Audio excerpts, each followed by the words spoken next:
Assalamualaikum warahmatullahi wabarakatuh. Perkenalkan, nama saya Fadilia Lemantisiba Permana dengan NPM 10080019026 dari Fakultas Ilmu Komunikasi Universitas Islam Bandung. Di sini saya akan mempresentasikan hasil penelitian saya yang berjudul Hubungan antara terpaan konten Kemis Sunda pada akun Instagram @masbandung dengan peningkatan pelestarian bahasa Sunda. Dosen pembimbing saya yaitu Profesor Dr. Ike Junita Triwardani, SOS MSI. Pendahuluan, Instagram adalah media sosial populer di Indonesia yang memungkinkan penggunanya berpartisipasi dalam membagikan, membuat, atau mengomentari berbagai konten informasi baik berupa gambar, foto, maupun video. Akun Instagram @masbandung merupakan akun resmi yang dimiliki pemerintah Kota Bandung untuk menyampaikan berbagai pesan baik berupa ide, instruksi, maupun perasaan mengenai kebijakan pemerintahan. Salah satunya konten Kemis Sunda. Konten Kemis Sunda merupakan konten kampanye yang dibuat sebagai upaya melestarikan bahasa Sunda di Kota Bandung. Hal tersebut dilatar belakangi oleh krisis penggunaan bahasa Sunda di Kota Bandung yang diungkapkan oleh Lembaga Bahasa Jeung Sastra Sunda atau LBSS pada tahun 2022. Metodologi penelitian. Pada penelitian ini menggunakan metode kuantitatif dan pendekatan korelasional. Sedangkan populasi pada penelitian ini yaitu sebanyak 37.500 followers dan sampel yang digunakan yaitu 100 followers. Pengumpulan data menggunakan data primer yaitu mengumpulkan data kuesioner yang dibagikan melalui Google Form dan wawancara.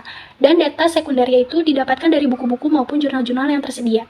Analisis data yang akan digunakan yaitu analisis deskriptif dan analisis korelasional rank Spearman, dan akan menggunakan uji validitas dan reliabilitas yang dibantu oleh SPSS.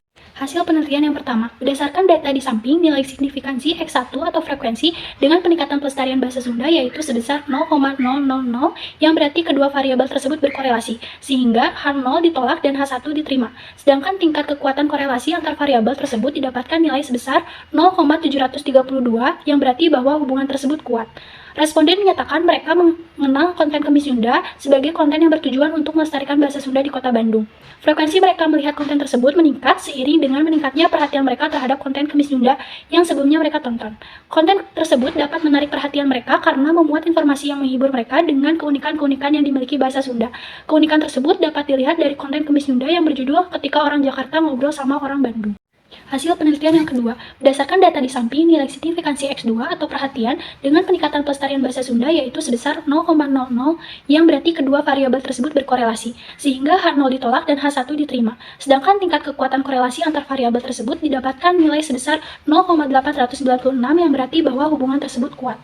Responden menyatakan bahwa tampilan pada konten tersebut menarik, mudah dipahami, konten tersebut selalu diperbaharui, dan informasi tersebut dapat dipercaya. Melalui konten Kemis Sunda, mereka tertarik untuk melestarikan bahasa Sunda, dan kecintaan mereka terhadap tanah Pasundan meningkat seiring dengan bertambahnya wawasan mereka mengenai bahasa Sunda. Hal tersebut dapat dilihat dari konten Kemis Sunda yang berjudul Rupi-Rupi Kaulina Sunda dan Kakawihan Barudak. Mereka menyadari bahwa bangsa Indonesia merupakan bangsa yang kaya akan kebudayaan.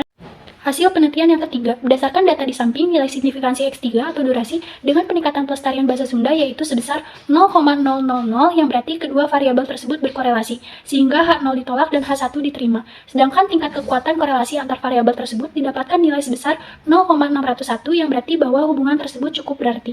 Responden menyatakan bahwa konten Kemis Sunda menyajikan informasi yang menarik dan menghibur sehingga hal tersebut dapat mempengaruhi durasi mereka menonton. Salah satu contoh konten Kemis Sunda yang dapat menghibur mereka adalah konten yang berjudul Ketika Orang Jakarta Ngobrol Sama Orang Bandung. Hal tersebut akan sejalan dengan tersampainya informasi dengan baik sehingga tujuan dari konten tersebut dapat tercapai. Hasil penelitian yang keempat, berdasarkan data di samping, nilai signifikansi terpaan konten Kemis Sunda dengan peningkatan pelestarian bahasa Sunda yaitu sebesar 0,000 yang berarti kedua variabel tersebut berkorelasi, sehingga H0 ditolak dan H1 diterima. Sedangkan tingkat kekuatan korelasi antar variabel tersebut didapatkan nilai sebesar 0,904 yang berarti bahwa hubungan tersebut sangat kuat. Responden menyatakan bahwa konten Kemis Sunda merupakan konten yang menarik karena konten tersebut dikemas berupa video singkat dan mengangkat tema yang menarik serta mudah dipahami. Melalui konten tersebut, wawasan mereka mengenai bahasa Sunda bertambah sehingga mereka dapat menguasai bahasa Sunda dan meningkatkan kemampuan berbahasa Sunda mereka. Salah satunya melalui konten yang berjudul Ngaran-Ngaran Sasatuan dan Terjemahan Bahasa Sunda. Kesimpulan, yang pertama, hasil pengujian hipotesis minor pada unsur terpaan konten frekuensi terdapat hubungan yang kuat antara frekuensi melihat konten Kemis Sunda dengan peningkatan pelestarian bahasa Sunda. Yang kedua, hasil pengujian hipotesis minor pada unsur terpaan konten perhatian terdapat hubungan yang kuat antara menyimpan perhatian terhadap konten Kemis Sunda dengan peningkatan pelestarian bahasa Sunda. Yang ketiga, hasil pengujian hipotesis hipotesis minor, pada unsur terpaan konten durasi terdapat hubungan yang cukup berarti antara durasi melihat konten Kemis Sunda dengan peningkatan pelestarian bahasa Sunda. Dan yang terakhir, hasil pengujian hipotesis mayor, penelitian terdapat hubungan yang sangat kuat antara terpaan konten Kemis Sunda dengan peningkatan pelestarian bahasa Sunda. Baik, sekian dari saya. Mohon maaf apabila ada kesalahan. Wabillahi taufiq wal hidayah. Wassalamualaikum warahmatullahi wabarakatuh.